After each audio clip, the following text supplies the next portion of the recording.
तो क्या हाल चाल students, welcome back to home classes. मैं आपका हिमांशु भैया। तो हम लोग रिफ्रैक्शन ऑफ लाइट में आ गए थे।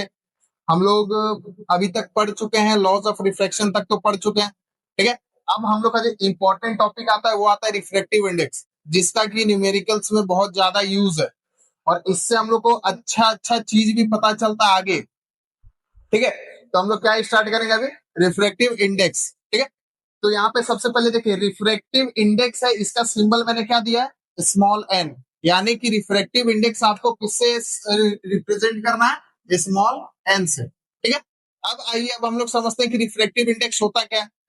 तो रिफ्रैक्टिव इंडेक्स मैंने आपको बताया था सेकेंड लॉ ऑफ रिफ्रैक्शन, उसमें मैंने लिखा था स्नेल्स लॉ, जो आपको बोला था मैंने, लिखा था sine i upon sine r is always constant for a given pair of media. ठीक है। ये मैंने लिखा था। अब इसमें और एक चीज मैंने लास्ट क्लास में बताया था कि sine i upon sine r का जो वैल्यू आता है उसको भी हम लोग क्या मानते हैं? उसी को हम लोग रिफ्रैक्टिव इंडेक्स मानते हैं। यानी कि value of sine i upon sine r is known as refractive index. यानी इसको हम लोग क्या मानते हैं? Refractive index. चलिए ठीक है। तो यहां से अगर हम आपसे पूछे कि इसका कुछ यूनिट हो सकता है क्या, ऐसा यूनिट, तो ये भी एंगल है, ये भी एक एंगल आएगा। ठीक है। यहाँ पे कटेगा तो दोनों सेम क्वांटिटी है, सेम क्वांटिटी रहता है तो उसका ऐसा यूनिट नहीं होता, दोनों कैंसिल हो जाता है। तो इट हैज नो ऐसा unit, it has no SI unit. किसका? रिफ्रैक्टिव इंडेक्स का कोई भी ऐसा यूनिट नहीं होता। अब चलिए यहां तक तो ठीक है, रिफ्रैक्टिव इंडेक्स हम लोग जान लिए। अब अगर रिफ्रैक्टिव इंडेक्स को और एक तरह से हम लोग जानना चाहें, तो रिफ्रैक्टिव इंडेक्स किसी मीडियम का वो एबिलिटी होता है जो हम लोग को बताता है कि वो मीडियम किसी लाइट को कितना बेंड कर सकता है। यानी कि it is the ability of that medium which indicates us that how much light will be bended. ठीक है। यानी कि लाइट कितना बेंड हो सकता है, उस एबिलिटी को जो बताता है मीडियम को, उसको क्या बोलते हैं? Refractive index. मैंने यहाँ पे रिफ्लेक्टिव इंडेक्स के दो पार्ट बताया, एक है सॉल्यूट रिफ्लेक्टिव इंडेक्स, दूसरा है रिलेटिव रिफ्लेक्टिव इंडेक्स। दोनों में डिफरेंस क्या है? तो सबसे पहले रिफ्लेक्टिव इंडेक्स निकालते क्या है हम लोग? मान लीजिए कि लाइट एक मीडियम से दूसरे मीडियम में जा रहा है, ये रिफ्रैक्शन है। रिफ्लेक्शन में यही होता है। ये एयर है भाई, ये क्या है? मान लीजिए कि एक मीडियम है, एम से हम लोग उसको बताते हैं। तो लाइट रे क्या कर रहा है कि इस मीडियम से आया, यहाँ पे नॉर्मल बना, ये मान लीजिए कि ये रेयरर मीडियम है, ये डेंसर मीडियम है। रेयर से डेंसर या नॉर्मल की तरफ आएगा। ठीक है। यहाँ से रिफ्रेक्ट कर गया। रिफ्रेक्ट करने के बाद अब यहाँ पे क्या पूछ देगा आपसे कि अगर कोई लाइट रे एयर से किसी मीडियम में एंटर कर रहा है तो इस मीडियम का रिफ्रेक्टिव इंडेक्स निकालिए। अब रिफ्रेक्टिव इंडेक्स कैसे निकालते हैं, इसका फॉर्मूला देख लीजिए आप लोग। रिफ्रेक्टिव इंडेक्स निकालने के लिए क्या करना पड़ता है? इसको हम लोग स्मॉल एन से लिखते हैं। इज इक्वल्स टू, क्या बोल रहा है कि एयर से लाइट रे किसी मीडियम में जा रहा है तो उसका रिफ्रेक्टिव इंडेक्स, तो इसका फॉर्मूला होता है, जिससे जा रहा है उसको ऊपर में लिखते हैं। तो एयर से जा रहा है तो speed of light in air. ठीक है। या यहाँ पे वैक्यूम भी होता है कभी कभी। और नीचे में क्या रहता है? जिसका रिफ्रेक्टिव इंडेक्स निकालना है, तो रिफ्रेक्टिव इंडेक्स किसका निकालना है? उस मीडियम का। ठीक है। तो यहाँ पे इसका होता है speed of light in that medium, ये होगा फॉर्मूला। अब यहाँ पे इसको हम लोग कुछ डिनोट भी करते हैं, कुछ रिप्रेजेंट भी करते हैं। तो यहाँ देखिए, इसको हम लोग ऐसे रिप्रेजेंट करते हैं। तो इसको अगर हम लोग पढ़ना चाहें तो क्या पढ़ेंगे? Refractive index of medium with respect to air और वैक्यूम। जब हम लोग बात करते हैं, यानी किसी भी मीडियम का अगर हम लोग रिफ्रैक्टिव इंडेक्स निकाल रहे हैं एयर और वैक्यूम के रिस्पेक्ट में, तो वो किस में आता है हम लोग का? Absolute refractive index. तो इसका देखिए सिंबल कैसे होता है, ये हो गया n refractive index. Refractive index किसका? मीडियम का। तो यहां लिखेंगे किसके रिस्पेक्ट में? तो रिस्पेक्ट में किसके? एयर या वैक्यूम के रिस्पेक्ट में। एक चीज और है, इसको याद करने का तरीका है कि जिसको रिस्पेक्ट देते हैं उसको कहाँ रखते हैं? हमेशा ऊपर रखते हैं। तो मीडियम का रिफ्रैक्टिव इंडेक्स एयर और वैक्यूम के रिस्पेक्ट में, तो रिस्पेक्ट दिए तो वो कहाँ है? ऊपर है। उसी टाइप से यहां कर देंगे refractive index of medium with respect to air और वैक्यूम। इसका और क्या तरीका है? यहाँ एन लिख दिए रिफ्रैक्टिव इंडेक्स ऑफ मीडियम, और पीछे में लिख देंगे एयर या वैक्यूम। ठीक है। इसको और एक तरह से कैसे कर सकते हैं हम लोग, रिफ्रैक्टिव इंडेक्स ऑफ मीडियम, जिसका निकालना उसको जस्ट यहां बगल में लिख दीजिए, कॉमा दे दीजिए, यहां पे दे दीजिए फिर एयर या वैक्यूम, ये हो गया इसका रिप्रेजेंटेशन। समझ गए एब्सोल्यूट रिफ्रैक्टिव इंडेक्स। अब हम लोग बात करते हैं रिलेटिव रिफ्रैक्टिव इंडेक्स। तो रिलेटिव रिफ्लेक्टिव इंडेक्स क्या होता है? रिलेटिव रिफ्लेक्टिव इंडेक्स का मतलब है कि किसी भी एक मीडियम का रिफ्लेक्टिव इंडेक्स किसी दूसरे मीडियम के रिस्पेक्ट में, लेकिन वहां दूसरा मीडियम एयर और वैक्यूम नहीं होना चाहिए। अगर एयर और वैक्यूम होगा तो एब्सोल्यूट हो जाएगा। तो यहां देखिए, इसको हम लोग देख लेते हैं। मान लेते हैं कि यहाँ पे क्या है कि refractive index of medium one with respect to medium two, यानी कि दूसरा मीडियम एयर और वैक्यूम छोड़ के कुछ भी हो सकता है। इसका फॉर्मूला क्या बोले, जिसको रिस्पेक्ट देते हैं वो कहाँ रहता है, ऊपर रहता है, तो मीडियम टू के रिस्पेक्ट में निकाल रहे हैं। तो speed of light in medium two, ठीक है। अब यहां नीचे क्या दे देंगे, speed of light in medium one, यानी कि refractive index of medium one with respect to medium two, ये क्या होगा, रिलेटिव रिफ्रैक्टिव इंडेक्स। इसको भी इसी तरह से आप देख लीजिए, ये रहा एन, ये रहा मीडियम वन का with respect to medium two, refractive index of medium one with respect to medium two, ये क्या हो गया, रिलेटिव सॉरी एब्सोल्यूट और रिलेटिव रिफ्रैक्टिव इंडेक्स को हम लोग ऐसे बताते हैं। अब रिफ्रैक्टिव इंडेक्स से हम लोग को पता क्या चलता था, रिफ्रैक्टिव इंडेक्स से हम लोग को ये पता चलता था कि जिसका जितना ज्यादा रिफ्रैक्टिव इंडेक्स होगा वो उतना ही ज्यादा डेंसर होगा, ठीक है, और जितना कम रिफ्रैक्टिव इंडेक्स होगा वो उतना ही ज्यादा रेयरर होगा। रिफ्रैक्टिव इंडेक्स हम लोग को वो चीज बताता है, ठीक है। ये क्या है हम लोग का, मीडियम टू, मीडियम वन का with respect to medium two. अब इसमें देखिए एक चीज बोला जा रहा है कि इससे हम लोग लाइट रे का हम लोग ये पता कर सकते हैं कि वो किस मीडियम से किस मीडियम में जा रहा है। तो देखिए ये इस डायरेक्शन में जाएगा, यानी कि मीडियम टू से मीडियम वन में जा रहा है, और वही निकाला भी जाता है, जिस मीडियम में जाता है उस मीडियम का रिफ्रैक्टिव इंडेक्स हम लोग से पूछता है। तो यही देख लीजिए, ये रहा डायरेक्शन, क्या होता है, मीडियम टू से मीडियम वन में लाइट रे जाता है। अगर इसको हम लोग हल्का डायग्राम के हिसाब से देख ले तो ये देखिए, ये मान लीजिए हम लोग का है मीडियम टू, ये है मीडियम वन, यानी कि लाइट रे मीडियम वन से किस में गया, मीडियम टू में। तो पूछ लेगा कि मीडियम टू का रिफ्रैक्टिव इंडेक्स बताइए लाइट का। अब देखिए यहां से क्या, एयर से मीडियम में जा रहा था, ये एयर या वैक्यूम से मीडियम में जा रहा था। अब देखिए, तो अब रिफ्रैक्टिव इंडेक्स किसी पे डिपेंड करता है, तो किस किस फैक्टर पे डिपेंड करता है, आइए देखते हैं।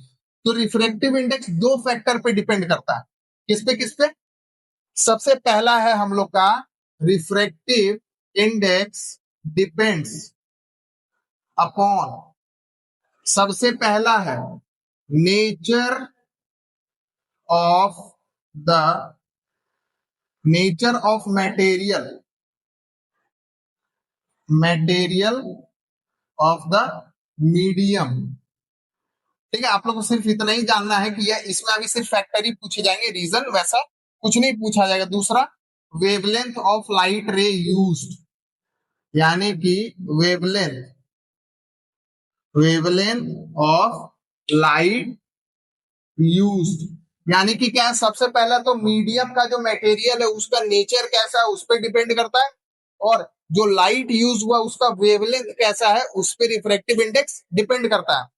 इसमें जो और एक चीज जानने वाली है हम लोग की, कुछ आप लोग के बुक में रिफ्रैक्टिव इंडेक्स का एक टेबल बनाया हुआ है, वो आप लोग को याद करना, और जनरल वाले मैंने बता दिया था। तो उसमें क्या क्या आता है एक बार देख लीजिए आप लोग। मैंने बताया था एयर का, सबसे पहले बताया था मैंने एयर का, उसके बाद में वाटर, ऑयल, ग्लास और डायमंड। तो इसमें देखिए मैं इसे इसलिए बता रहा हूं फिर से, एयर का क्या बताया था मैंने, अप्रोक्स वन। तो एयर और वैक्यूम का जो रहता है वो अप्रोक्स वन रहता है, ठीक है। अब यहाँ वाटर का क्या मैंने बताया था 1.3, ऑयल का बताया था जनरल ऑयल जो रहता है उसका रहता है 1.4, ग्लास का रहता है 1.5 से 1.9। इसमें इतना वेरिएबल क्यों किया ये रीजन मैं बताऊंगा। और सबसे ज्यादा रहता है डायमंड का रिफ्रैक्टिव इंडेक्स 2.4, तो सबसे ज्यादा डेंसर ये हो गया। अब देखिए ग्लास में ये वेरिएबल क्यों दिया गया, तो इसलिए दिया गया क्योंकि ग्लास जो रहता है वो कुछ डिफरेंट केमिकल कंपोजिशन से भी बनाए जाते हैं, तो उसमें डिफरेंट केमिकल रहते हैं, तो उसमें उसके कारण रिफ्रेक्टिव इंडेक्स पे कुछ असर पड़ता है, तो डिफरेंट टाइप ऑफ ग्लास के इस रेंज के बीच में रिफ्लेक्टिव इंडेक्स होने चाहिए। ठीक है, अब जैसे कि लेंस बनाए जाते हैं, लेंसेस जो रहते हैं जो कैमरा में यूज होते हैं, इस स्पेक्स में यूज होते हैं, स्पेक्टिकल्स में यूज होता है, ये समय जो लेंस बनाया जाता है, तो लेंस बनाने टाइम सबसे ज्यादा इंपॉर्टेंट फैक्टर रहता है उसका रिफ्रैक्टिव इंडेक्स। वही डिसाइड करेगा कि लाइट रे कितना बेंड करेगा कितना बेंड नहीं करेगा, रिफ्रैक्टिव इंडेक्स। इसीलिए लेंस बनाने टाइम सबसे ज्यादा इंपॉर्टेंट फैक्टर क्या रहता है, रिफ्रैक्टिव इंडेक्स। ठीक है, ये हो गया। उसके बाद देखिए मैंने ये आप लोग को बता दिया कि जिसका जितना ज्यादा रिफ्रैक्टिव इंडेक्स रहेगा वो उतना ही ज्यादा डेंसर रहेगा, जितना कम रिफ्रैक्टिव इंडेक्स रहेगा उतना ही वो रेयरर रहेगा। और एक चीज हम लोग को इसमें क्या जानना है, वो जानना है कि एक चीज आप लोग देख लीजिए यहाँ पे कि बोलता है कि refractive index of medium one with respect to medium two is reciprocal of refractive index of medium two with respect to one. ये क्या रहता है, इसके इक्वल रहता है। इसको आइए हम लोग देखते हैं। तो ये क्या हो गया, रिस्पेक्ट में टू है, तो speed of light in medium two, नीचे क्या है, speed of light in medium one. अब इसको लिखिए वन बाई, तो रिस्पेक्ट में वन है तो वन को ऊपर लिखेंगे, speed of light in medium one. ठीक है, अब इसके नीचे लिखिए, नीचे में निकालना किसका है, speed of light in medium two. तो यहाँ पे देखिए इसका एम हटा दीजिए, मैंने यहाँ डायरेक्ट वन टू लिखा है तो यहाँ पे वन टू ही लिखते हैं। तो अब देखिए अब इसको रेसिप्रोकल कीजिए, तो इसको रेसिप्रोकल करेंगे तो क्या हो जाएगा, ये ऊपर चला जाएगा, speed of light in two, नीचे speed of light in one, इधर भी क्या है, speed of light in medium two, speed of light in medium one. देखिए दोनों इक्वल हो गया, यानी कि refractive index of medium 1 with respect to medium 2 is equals to the reciprocal of refractive index of medium 2 with respect to medium 1। ये यहाँ पे जानने वाला चीज था। ठीक है, तो ये हो गया। अब इसके आगे हम लोग को क्या जानना है, इसके आगे हम लोग को जानना है, हाँ एक चीज और जान लीजिए, ऑप्टिकल डेंसिटी और मास डेंसिटी एक जगह पे कंफ्यूज करता है कि दो चीज लेते हैं हम लोग, एक लेते हैं ऑयल, एक लेते हैं वाटर। तो अगर मास डेंसिटी की बात करें तो मास डेंसिटी जो होगा वाटर का ज्यादा होगा ऑयल से। क्यों, क्योंकि वाटर के ऊपर में ऑयल क्या करता है, फ्लोट करता है। लेकिन वही अगर हम लोग ऑप्टिकल डेंसिटी की बात करें तो ऑयल का ज्यादा होगा वाटर से। क्यों, क्योंकि ऑयल का ऑप्टिकल डेंसिटी ज्यादा होता है, इसीलिए oil is optically denser then water. और वही अगर मास डेंसिटी की बात करें तो water is denser than oil. ठीक है, ये दोनों के बीच का डिफरेंस था, यहाँ पे आप लोग को कंफ्यूज नहीं होना है। मास डेंसिटी वाटर का ज्यादा है और ऑप्टिकल डेंसिटी ऑयल का ज्यादा है। ठीक है, अब इसके आगे हम लोग देखेंगे लेंसेज। रिफ्रैक्शन पढ़ रहे हैं तो मैंने बताया आप लोग को पढ़ना है लेंस, फॉर्मूला सारा याद रखेंगे। मैंने आपको रिलेटिव रिफ्रैक्टिव इंडेक्स और एब्सोल्यूट रिफ्रैक्टिव इंडेक्स बता दिया। अब हम लोग पढ़ेंगे लेंस। तो देखिए क्या है लेंस, LENS। अब लेंस होता क्या है भाई, तो मिरर हम लोग पढ़े थे, तो मिरर क्या होता है कि पीस ऑफ ग्लास होता है जिसका कि एक साइड पॉलिश रहता है। ठीक है, ताकि जो लाइट रहे वो ट्रांसमिट ना कर सके। लेकिन लेंस जो होता है उसमें कोई पॉलिश का सीन नहीं होता है, वो कैसा रहता है, ट्रांसपेरेंट पीस ऑफ ग्लास रहता है, यानी कि वो क्या रहता है, पीस ऑफ ट्रांसपेरेंट ग्लास रहता है। ठीक है, वो हो गया लेंस। अब इसमें हम लोग को दो टाइप के लेंस पढ़ने हैं, एक है कन्वेक्स लेंस, दूसरा है कनकेव लेंस। तो इसमें जो मिरर में होता था वो उल्टा हो जाता है। कैसे, हम लोग पढ़े थे कि कनकेव मिरर कन्वर्जिंग मिरर होता है, लेकिन यहाँ पे कन्वेक्स लेंस कन्वर्जिंग लेंस होता है। ये कैसा होता है, कन्वर्जिंग लेंस, यानी कि ये लाइट रे को कन्वर्ज करेगा फोकस पे। और यहाँ पे एक कनकेव लेंस कैसा हो जाता है, डाइवर्जिंग लेंस। अब आप लोग इसका थोड़ा फिगर देखना चाहोगे क्या? तो देख लेते हैं। ये जो रहता है ये कन्वेक्स लेंस है और ये है कनकेव लेंस। तो देखिए, आप पूछ दे कि कन्वेक्स लेंस कैसा होता है भाई, तो हम लोग कन्वेक्स लेंस को डिफाइन कर सकते हैं कि इसका जो मिडिल पार्ट होता है वो बल्ज आउट होता है। देखिए ये बल्ज आउट है, तो ये क्या है, कन्वेक्स लेंस। और जो एंडिंग रहता है वो कैसा रहता है, पॉइंटेड, देखिए शार्प है एंडिंग। और वही अगर कनकेव लेंस का बात करें तो इसका जो मिडिल पार्ट होता है वो कैसा, बल्ज इन रहता है, और ऊपर का देखिए थोड़ा फैला हुआ रहता है।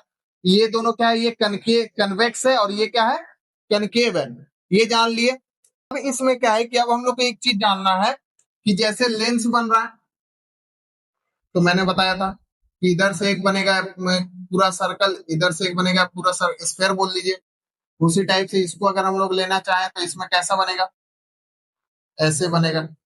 तो जहां स्फेयर है भाई, जहां सर्कल है, वहां पे सेंटर ऑफ कर्वेचर होगा, फोकस होगा। ये हम लोग मिरर से पढ़ते आ रहे हैं। तो देखिए इसमें जो एक चीज हम लोग को जान याद रखना है वो क्या रखना है कि कन्वेक्स लेंस के पास रियल फोकस होता है। कैसा होता है, रियल फोकस, वो अभी हम लोग देखेंगे। और कनकेव लेंस के पास, मैं ऊपर में लिख देता हूँ, क्या होता है, वर्चुअल फोकस। वर्चुअल फोकस, ठीक है। और यहाँ पे क्या होता है, रियल फोकस। वही चीज हो जाता है, जो भी होता है क्या होता है, मिरर का उल्टा हो जाता है, ठीक है। तो यहाँ देखिए, ये है हम लोग का लेंस। अब इसमें हम क्या बताए थे कि लाइट का डायरेक्शन हम लोग कहां से कहां रखते हैं, लेफ्ट टू राइट। लाइट हमेशा किधर से ट्रेवल करेगा, लेफ्ट टू राइट ट्रेवल करेगा। अब लेफ्ट टू राइट ट्रेवल करेगा तो देखिए इसका एक सेंटर हो जाएगा। इसको हम लोग इरेज कर लेते हैं, ये ऐसे फिर हम डायरेक्ट बताते हैं आप लोगों को।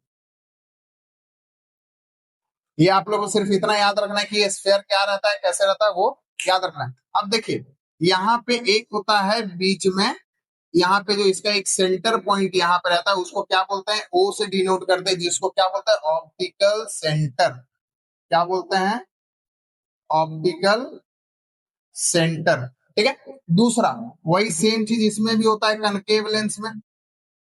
कनकेव लेंस में और एक चीज देखिए, ये हल्का अंदर की तरफ गया, यानी कि गुफा की जैसा बना हुआ है, तो इसलिए इसको क्या बोलता है लोग, कनकेव लेंस।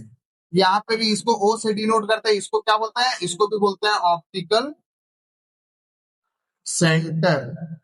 यानी कि एक तरह से लेंस का जो सेंट्रल पार्ट होता है, जो सेंटर पार्ट रहता है, उसको क्या बोलते हैं हम लोग, ऑप्टिकल सेंटर। अब आइए, अब इसमें हम लोग देखते हैं, इसमें सेंटर ऑफ कर्वेचर भी होता होगा भाई। इसमें फोकस भी होता है, तो वो भी होता है। तो आइए यहाँ पे देखिए, लाइट रे लेफ्ट टू राइट आया, तो यहाँ पे जो एक ऑप्टिकल सेंटर से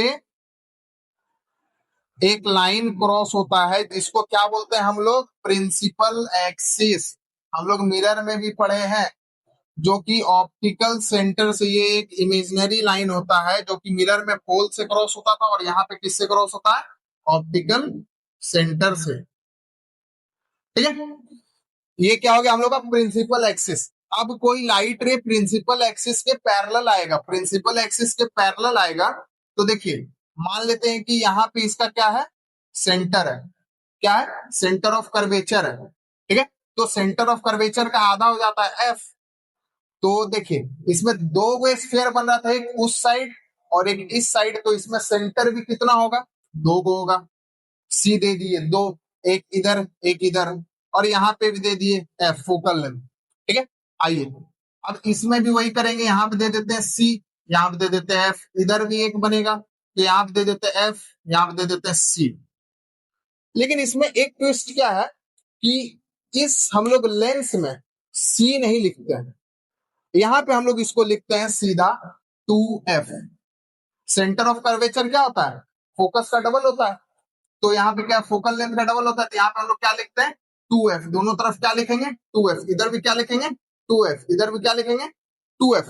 अब देखिए भाई, इधर भी f और 2f, इधर भी f और 2f, दोनों तो सेम चीज हो गया। अब हम लोग कैसे बोलेंगे, तो कुछ तो डिफरेंस देना पड़ेगा ना। तो देखिए इसमें क्या होता है कि कोई भी अगर लाइट रे प्रिंसिपल एक्सिस के पैरेलल आया ना, प्रिंसिपल एक्सिस के पैरेलल आया, तो वो जिस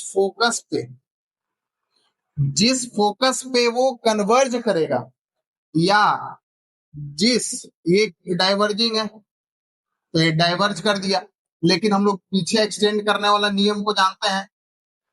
तो देखिए कभी भी अगर कोई लाइट रे प्रिंसिपल एक्सिस के पैरेलल आते हुए जिस फोकस पे या जिस फोकस के रिस्पेक्ट में कन्वर्ज या डाइवर्ज हो, उसको हम लोग क्या बोलते हैं, प्रिंसिपल फोकस।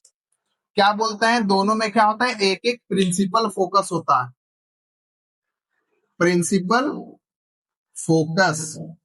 यानी क्या, कि जिस पॉइंट, यानी कि प्रिंसिपल एक्सिस पे जिस पॉइंट पे या जिस पॉइंट के रिस्पेक्ट में कोई लाइट रे कन्वर्ज या डाइवर्ज करता है, उसको क्या बोलते हैं, प्रिंसिपल फोकस। तो ये प्रिंसिपल फोकस हो गया, इसमें ये प्रिंसिपल फोकस हो गया।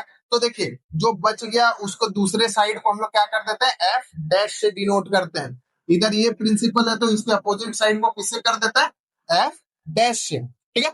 अब देखिए इसमें एक्चुअली में फोकस पे मीट कर रहा है, तो ये फोकस हम लोग का कैसा हो जाता है, रियल फोकस। क्यों, क्योंकि वहां एक्चुअली में मीट कर रहा है। समझ में आया। अब वही आ जाइए कनकेव लेंस में, यहाँ तो डाइवर्ज कर गया, लेकिन पीछे लाके मीट कराए हम लोग इसको वर्चुअली इमेजिन करके, इमेजिनरी मीट कराए, तब ये कैसा हो जाता है, वर्चुअल फोकस। ठीक है। प्रिंसिपल फोकस हमने जान लिया, ऑप्टिकल सेंटर जान लिया। यहाँ पे सी की जगह 2f इसलिए लिखते हैं क्योंकि वही बात है, एफ और सी के बीच का जो रिलेशन है वही हम लोग लिख देते हैं। ठीक है। यहाँ सी नहीं लिखते हैं, 2f लिखते हैं। ये आप लोग को ध्यान रखना है, जो डैश दीजिएगा वो याद रखना है कि प्रिंसिपल फोकस के अपोजिट में देना है, ताकि हम लोग उसको सेपरेट कर सकें। ठीक है। ये हो गया हम लोग का। अब इसमें तो जानने लायक इतना ही था।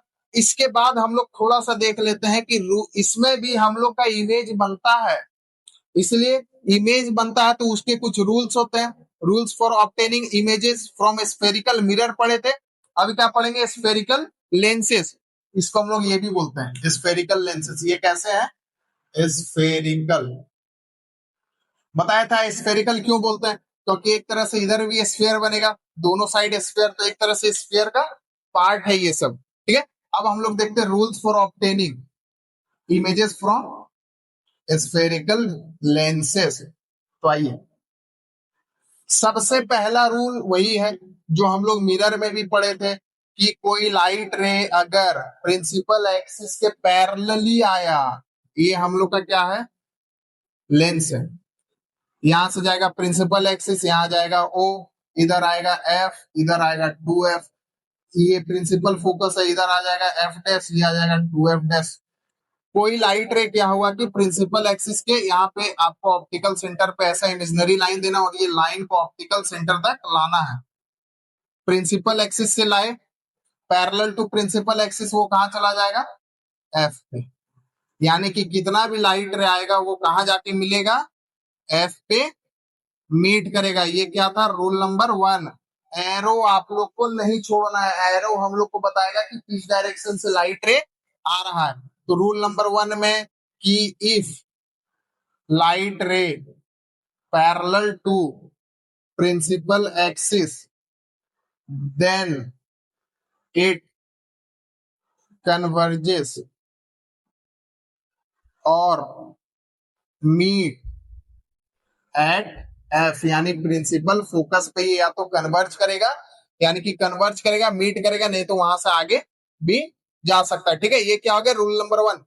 वही देख लेते हैं हम लोग कनकेव लेंस में भी। तो कनकेव लेंस ये रहा हम लोग का प्रिंसिपल एक्सिस। यहाँ पे दे देते हैं ऑप्टिकल सेंटर, यहाँ पे दे देते हैं एफ, यहाँ पे दे देते हैं 2f, यहाँ दे देते हैं एफ डैश, यहाँ दे देते हैं 2f डैश। ठीक है।